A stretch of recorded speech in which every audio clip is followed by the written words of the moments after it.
You've probably heard of zero down mortgages and thought that they were a thing of the past. Well, they actually might be making a comeback.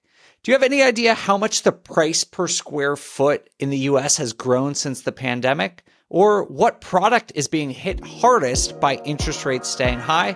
In today's show, we're covering all this.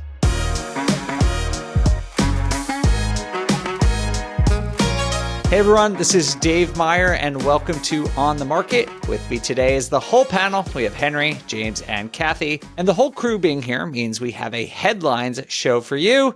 This is a show where we pull 4 headlines from the news cycle to discuss how they impact investors so you can make the most informed investing decisions possible. In today's episode, we're talking about no money down mortgages and their comeback maybe being problematic. We'll also talk about the skyrocketing of price per square foot and how that impacts investors and how the lumber industry needs interest rates to go down really badly. Last, we'll talk about the best places to invest internationally due to price drops. Before we get into our headline show, make sure to hit that follow button on Apple or Spotify to make sure you never miss an episode of On the Market. Let's get into it.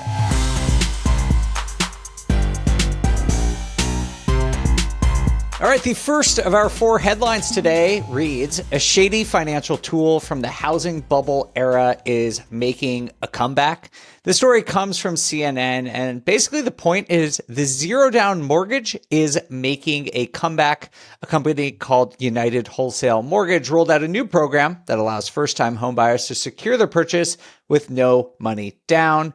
You finance 97% of the mortgage and borrow 3% as a no interest rate loan.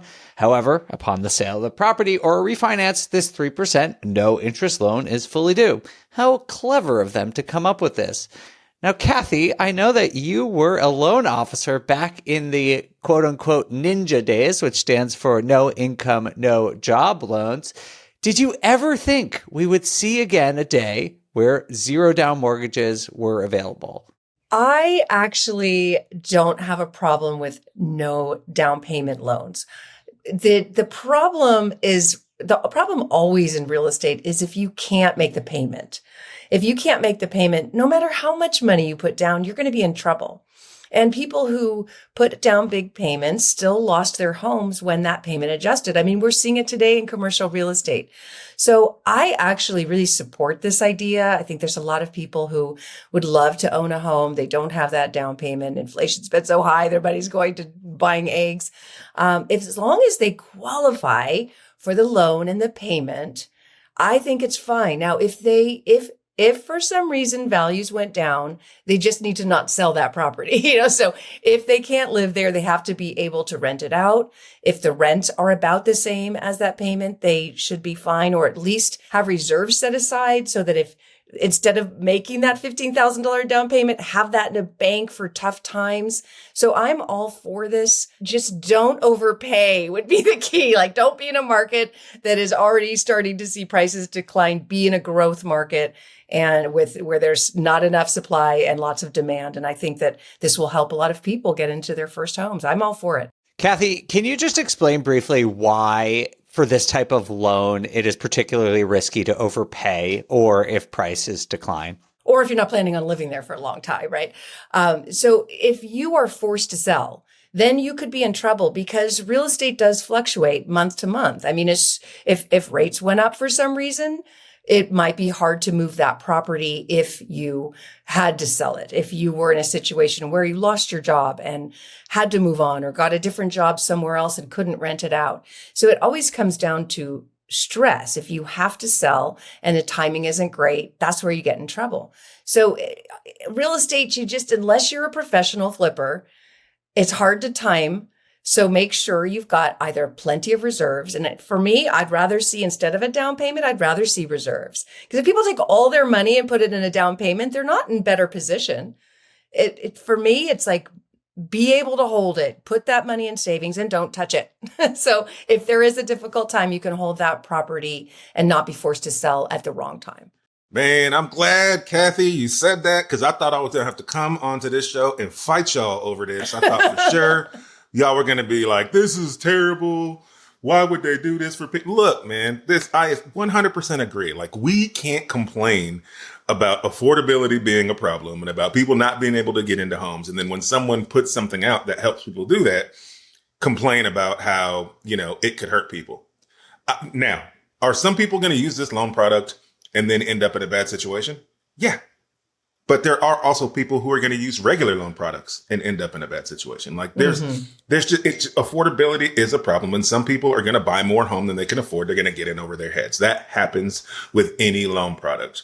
What we need, first and foremost, we need the banks to fully vet people and make sure, and realistically vet people and make sure that they can afford the home that they're trying to buy. But we also need education for people so they fully understand what costs and things come with owning a home, because it's not just your mortgage payment.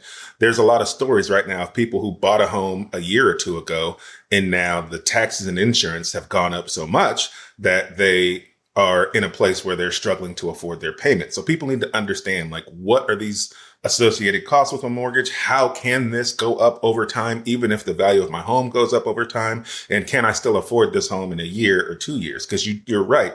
Your goal should be you need to stay in this thing long enough for it to make sense for you if you're going to use a loan product like this. But people who are using these products probably don't have the education to know that. So we need to have products that help people and education that helps them understand what risks they're taking on so that they can make educated decisions about the home that they're trying to purchase. James, do you agree, or do you think, you lived through the crash? Do you think that this is, a dangerous loan product to be putting into the market, especially at this time in the market cycle?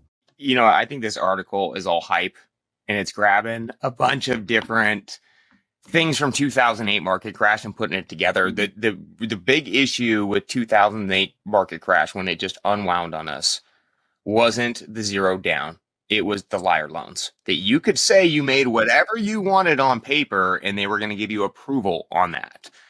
And in today's market, they check your DTI a lot harder. And they got to make sure you covered. It's not about your equity. Equity comes up and down. There's plenty of people that went negative equity 2008 to 2011 and they did not get foreclosed. And it's because they can make their payment. And it's more about the monthly payment and your debt to income. But the reason why I just don't think it matters is because, the VA product, for veterans, they go zero down all the time. It's been a product that's been available forever. And to show like the default rate on average, the default rate for a VA loan zero down is 0.87 in 2021. And it was 1.24% for conventional loans. Even though they're putting down zero down, they're in default less because they do a good job of checking their income and making sure that they can cover. And so anytime you're putting less down, there's more risk, but as long as you can make the payment, it's not what's going to cause, the product's not a shady, weird product like the article kind of indicates. It really just helps people get into housing. And, it's more about, can you cover, not abusing the numbers, getting a good qualification, and everything should be smooth. Yeah, I'm not personally against this, like in principle. It makes sense to me. I'm more curious if this is actually the type of creative loan that is going to help people in this type of environment. Because to me, what's preventing people from getting into homes is not the down payment, maybe for some people, but the bigger problem is the monthly payment. And by putting less down, your monthly payment is actually going to go up more because I guess you're not. It's the same as a 97% because 3 of it's no interest, but still you're going to still have a very high monthly payment. And so I'm just wondering if this is actually going to be effective at all in increasing the home ownership rate. I mean, I agree with you. I think there's two levers, right? Two problems with the affordability. Yeah, I do think the down payment is an issue for people, especially for people in markets like where James and Kathy live, right? Because your down payment is substantially higher when the cost of the home is higher. In people like markets like I live, it's a little more affordable to get into the down payment. What they're concerned about is the monthly payment. So I think you have both, right? I think this product is going to help a lot of people. Again, the concern is, can you sustain? A lot of people don't know this, but my very first home I ever bought was a condo in Virginia Beach, and I bought it in late 2007, right? And I knew nothing about buying a home, but I vividly remember thinking, this was the easiest process I've ever,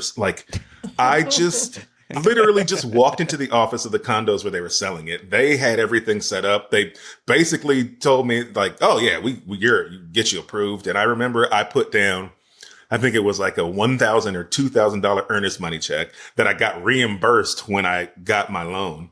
And then it was 100% loan.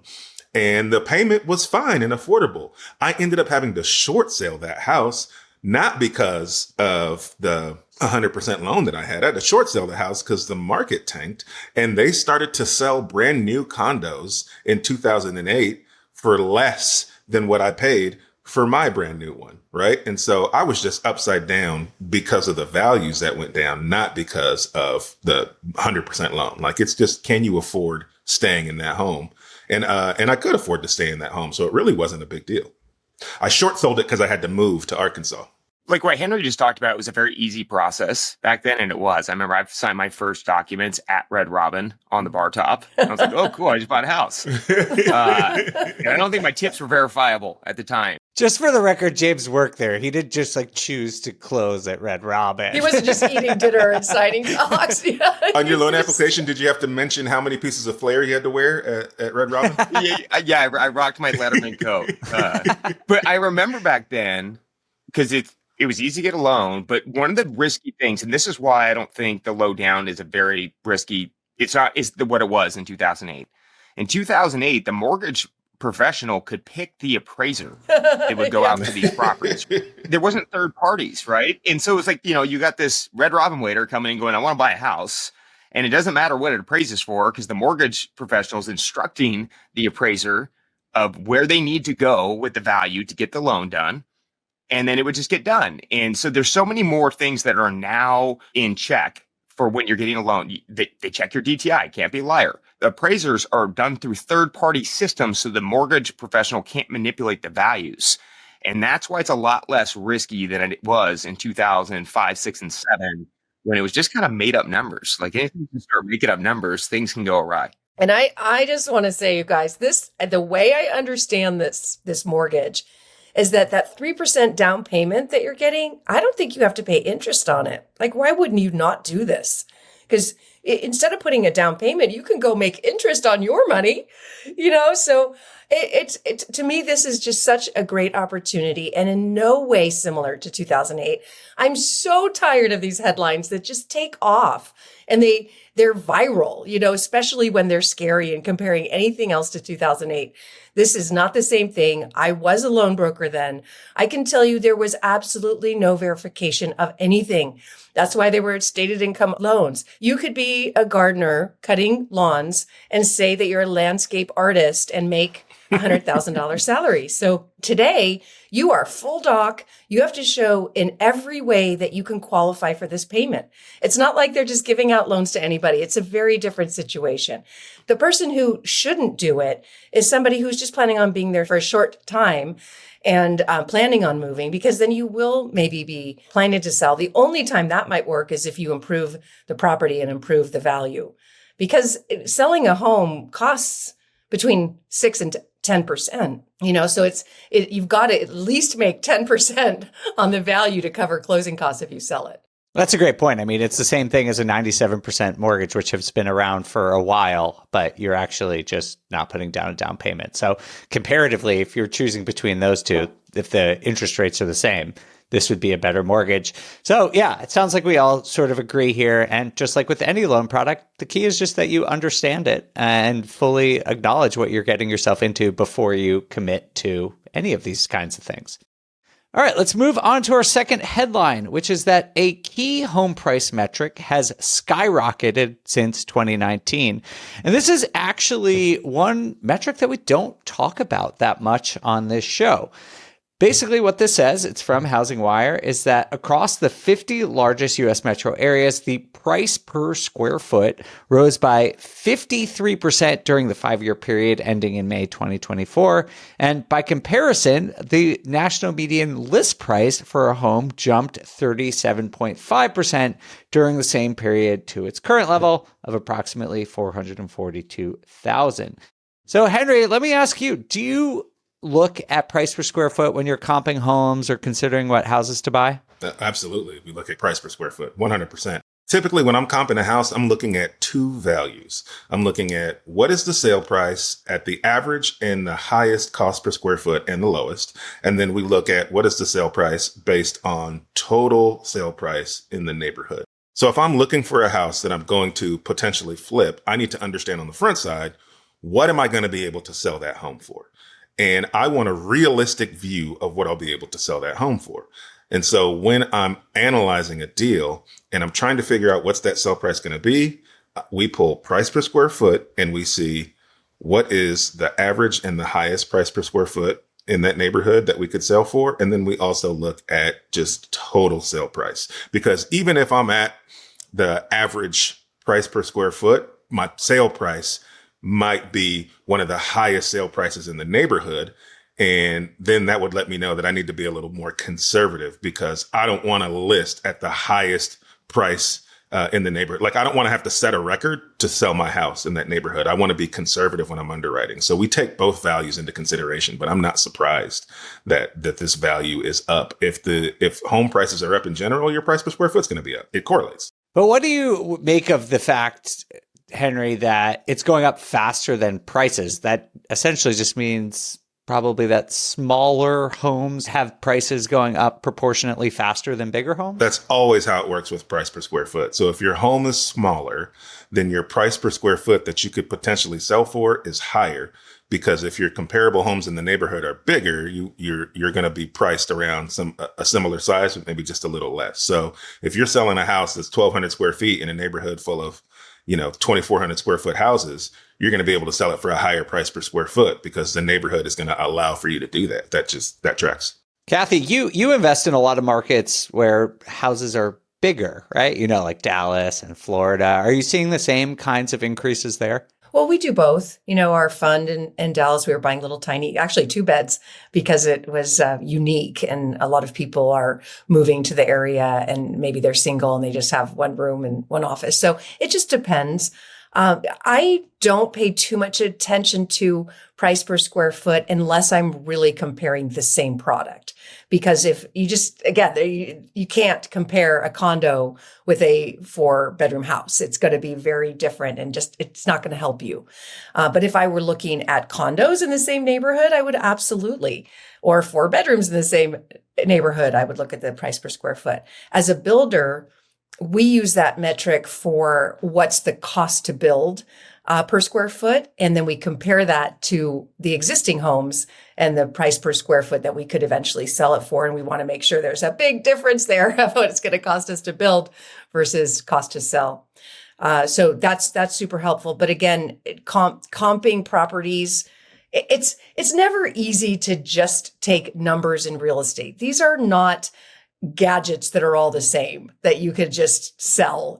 Every house is different. Every view is different. Every street is different.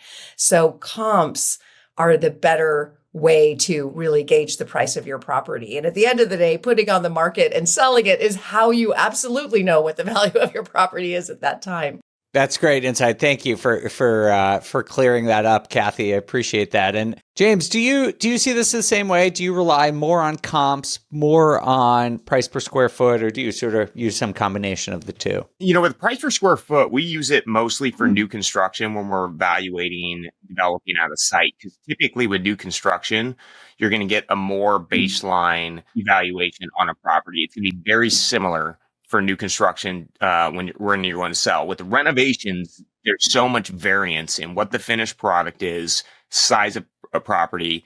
And so we use it as a reference point, but we don't use it as much to evaluate a property. I believe the reason why this article talks about price per square foot has jumped so much is because affordability is in high demand and people want to buy and get into the market, and they're focusing on smaller houses, which is that entry point kind of market that you're going to get into. And because there's the most amount of buyers in that median home price and the more affordable, it's causing that price to shoot up. And we're seeing that like even with our dadu houses that we're building right now, where we are buying a property, flipping it, building a very small 800 to 1,100 square foot house. Our average price per square foot that we're selling those for are nearly $800 a square foot. We build those for $350. and they get this high price per square foot. And so as developers, we like building small properties because the smaller the property, the higher the price per square foot that goes up. And if it costs us $300 a square foot to build, that just creates a bigger margin. And so I think the price per square foot has exploded on the smaller product, but I've actually seen in the bigger homes, it kind of come backwards a little bit, at least in our market. Maybe homes that were selling at $500 a foot are now selling at $450. And it just comes down to that affordability rather than the actual price per square foot. All right. Well, this is definitely something maybe we need to be talking about more on the show, because I don't think we've really talked much about price per square foot, but maybe we'll factor it into future conversations. Let's move on to our third headline, which comes from Fast Markets. And this is sort of an interesting one. The headline reads, Federal Reserve rate stagnation impacts wood products markets.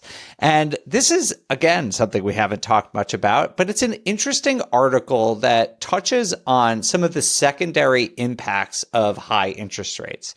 We all know, we've often talked about how that impacts home affordability. But what this article talks about is that because rates are high, we're seeing construction go down. Developers haven't been building as many homes, haven't been building as many multifamily markets, and that has actually really softened demand for lumber. And if you remember back during the pandemic, lumber went on the craziest price ride. It was like a GameStop stock, essentially. It went from like $300 per board foot up to almost like $1,700. And now it's come all the way back down to pre-pandemic pricing. And I think this is an interesting story for people who either flip or who are developers. So, James, I'll ask you, are you noticing a decline in cost in materials? And has this helped you improve margins in any way? It kind of depends on what you're doing. On our new construction, for us developing and building new, we have seen about a 10% decline to 15% decline in building costs. Wow. That's a lot. And it is. It was a big pullback, which is what we were looking for because, it definitely crept up really high in 2021. Now, our remodel pricing has not came down at all. It's actually still kind of creeping up. And it really has nothing to do with material cost. It's about who you're hiring, their labor cost, and what the demand is. Even though we've seen the break of the material costs, it's also that the labor, because there's less transactions going on, there isn't as many projects going on. And there's more remodels than there is new construction, at least in our market. And I think the biggest thing of why we see that variance too is land has got more expensive, debt's got more expensive, builders have been more selective about what they're buying. So they're buying less product. These companies that were booming in 2021 hired up majorly with their siders, their plumbers, staffed up, and they got to stay busy to stay in business. And then it's also the professional trades. When you're bidding a project with new construction, your subs are bidding right off your plans. What is the price per square foot? They stick to standardized pricing. And so, if they charge $5 a linear foot for millwork, they can read right off the plans. They're going to give you the number. Whereas the remodel contractors are still the guys just walking through and going, I think it's going to be about this much, right? It's not an exact plan. You don't know what's inside the walls, and there's a lot more variance. And so they're bidding things a lot higher. In addition to who's hiring these people are just different types of professionals. As a builder, we know what our price per square foot is for drywall, insulation, electrical. We just know what those costs are. With flippers and remodelers, they may have less construction experience, which if you don't know the experience and you don't know how to battle back on those costs, you just kind of accept what you can accept. And so I think it's the people hiring the trades, the remodelers are different. How you bid it is different. And then the amount of bodies that are available is different right now too, because it's much harder to find a remodel contractor than a new construction contractor, at least today in our market. Henry, are you getting any discount on building costs right now, lumber or anything? I'm only working on one new construction project right now, and it's really my first one. So I don't have a baseline to be able to tell you if it's more or less expensive. But I am not seeing discounts on the remodel side. Like, things seem more expensive on the remodel side. My bids, every project, it seems like the bid is higher or a little bit higher for the same type of work. So I don't know if that's I don't know if that's more a reflection of my contractor trying to squeeze more money out of me, or if the materials are really going up. All right, Kathy, anything to add here? Yeah, this article cracks me up. It's so funny. The Federal Reserve rate stagnation impacts wood products. Guys, it's impacting everything. Everybody wants rates to come down. That's what they want. I know. It's what they're trying to do. Yeah, and as soon as rates come down, prices will hopefully come down, and but then there'll be a rush of people buying, which then you've got supply demand. It's always about supply demand. So anyway, I thought it was so funny. Yeah, wood companies. So is everybody waiting for this. Everybody's impacted. And, and we're all waiting every single month. What's the Fed going to do? What's the Fed going to do? And as we know, we've talked about incessantly on this show, they are going after inflation harder than they're going after keeping the job market, or fueling the job market, I should say, because the job market seems to be doing pretty well. So their focus is on inflation, and it's not where it needs to be yet. So we're not going to see rates come down quite yet. So people are just going to have to deal with it. It's the whole point, is slowing things down. And companies need to have plenty of reserves on hand to get through these times and not overproduce and sit on a bunch of supply, right? Yeah, wood companies, get in line. Get in line. Join the rest of us. All right, well, let's move on to our fourth and final headline for the show. It reads, 3 international locations where house prices are plummeting post-pandemic. This comes from Yahoo Finance, and the key points here are that unlike in the US, where residential prices have kept growing, in a lot of international markets, we're seeing housing prices drop. Germany is one example that has seen multifamily buildings lead a downturn with a 20% drop, apartments down 9%, single-family homes down 11%. That's a pretty significant, that's bordering on what a lot of people would call a crash. In Hong Kong, prices are down 10%. And in Luxembourg, the average price of a house is down 14.4% since the last quarter of 2023. So, Kathy, I'll ask you, because I know your business, you touch on international investing. Is this something that's localized to certain countries, or is this more of a global phenomenon? I think the world is a lot like the US in the sense that there's some markets that are booming and some that aren't. And it has to do with so many things. What are their interest rates like in those places? Is it like Canada, where residential homeowners are dealing with massive price adjustments because their rates went up? They're not on fixed rate loans, and so their payments went up, and it's tough. So I didn't take the time to study the loans in Germany, Hong Kong, or Luxembourg, but I know that there are some European cities that have been on adjustable rate mortgages. They don't do fixed. And just like commercial real estate here in the US, those places are terribly affected. It's just the difference is they're individuals who are on they have a salary, and all of a sudden their home prices go up dramatically, and it's tough. I can tell you that my daughter is, as you guys know, she got to speak at Investor. It was so great. It was her first time. She did great. But she sells international real estate, and the markets she's in, this is not the story. So Spain, Portugal, prices are going up so quickly, at least in the coastal markets, and Mexico too. I think I might have told you I bought through her because I wanted to support her company. We bought a little 3-bedroom house in Tulum for $268,000. It's gone up $100,000 in just a few months. So wow. It just depends on the market and what's going on in those markets and the kind of growth that they're experiencing and the kind of loan structures that they have. Well, to your point, Kathy, one of our favorite guests and friend of the show, Logan Motoshami, posted something on Instagram the other day. It was really good. It's basically a evaluation of risk, and it's all based on what percentage of homes are bought with variable rate mortgages versus fixed rate mortgages. And just for everyone who is unfamiliar with this, the United States is extremely unique in that almost all of our debt is fixed rate. It is very rare in other countries that you would be able to get a 30-year fixed rate mortgage. And so I think Kathy's dead on in that countries where you are having more adjustable rates are naturally going to be more susceptible to downturns right now because the rates are going up.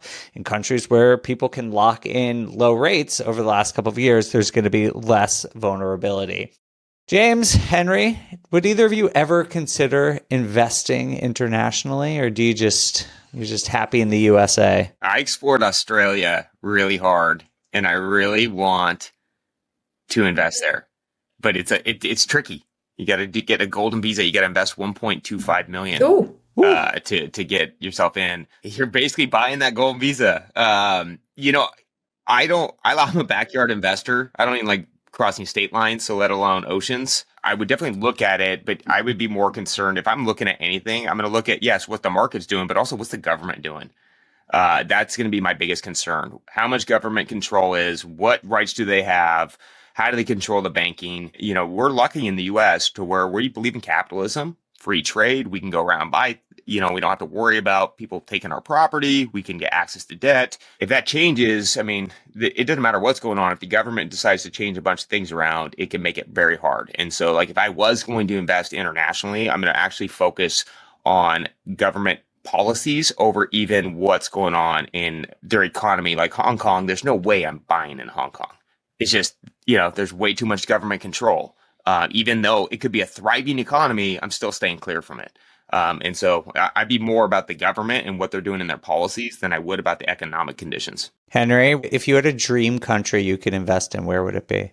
When you ask that question, Dave, it's like, I think it's like, it's new, it's this new and shiny thing for me, right? To invest in another country. So I think the only way that I would currently think about doing that is if I visited a place that I fell in love with, and I'd consider buying something maybe that I could utilize when I want to go there and then have as a short-term rental. But like as a plan for, overall wealth building and growth and scale, I'm like James. I like investing in my backyard. My furthest property is like an hour away from where I live. And I think I'm selling that one. I think, but more importantly, I think what makes me a good investor is the knowledge that I have about my local market, the knowledge that I have about what's coming to my local market, the insider kind of almost what an insider trader would have knowledge of, right? Because I know what's coming. I know the people in the market. I know what price points make the most sense. I know what bedroom, bathroom counts make the most sense in certain neighborhoods. Like I have this unfair advantage. And for me to have that level of an advantage in another market would take me a long time and a lot of experience to be able to gain, to have that level of confidence. And I like where I live. I like where I invest and I have an advantage. So I just think that that's where I'll stay. All right. Well, Henry, I hope you just realized you admitted to insider trading on a public podcast. Yeah, that's fair. We'll make sure no one at the SEC listens to this. That's totally fine. Well, as someone who lives in another country internationally, this is probably one of the most common questions I get is where in Europe do I invest? And if I do, and I always say the same thing. No, I do not. I actually rent my apartment here in Amsterdam. And because for me, I literally get paid to study the US housing market all day. And so why would I spend more time understanding a different housing market when I get paid to study the US housing market? It's just a lot easier. So that's not to say that there aren't opportunities. I know a lot of people who are looking into Mexico, and Portugal has become really popular. I would just say, go with experienced operators. I think it would be very difficult to just like go in and try and set up shop for yourself in any of these places. And you're probably better off doing either a fund or a syndication or working with someone who really understands the market, because it can be completely different, totally different laws, totally different loan products, totally different tenant situations than the United States. And it will take a lot of work to understand that. All right, that is our show today. Hope you all enjoyed these 4 headlines. Henry, Kathy, James, thank you so much for joining us, for your insights and for the conversation. Thank you all for listening. If you like the show, please don't forget to give us a review on Apple or Spotify. We really appreciate it. And we'll see you for another episode of On the Market very soon. On the Market was created by me, Dave Meyer, and Kaylin Bennett. The show is produced by Kaylin Bennett with editing by Exodus Media. Copywriting is by Calico Content, and we want to extend a big thank you to everyone at BiggerPockets for making this show possible.